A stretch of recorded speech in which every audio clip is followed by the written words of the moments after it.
Hi there, what's up? In this video, I'll give you a quick guide on how you can fix project not found on Lovable AI. So, this will ensure that your projects load correctly without any interruptions.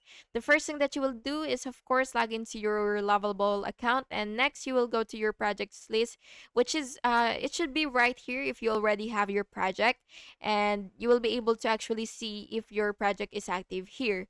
Then, after that, you will make sure that the project URL or ID is entered correctly. Typos can cause the error.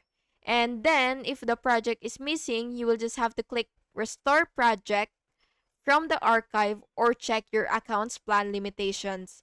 And finally, you will just have to refresh the page and confirm that your project loads successfully.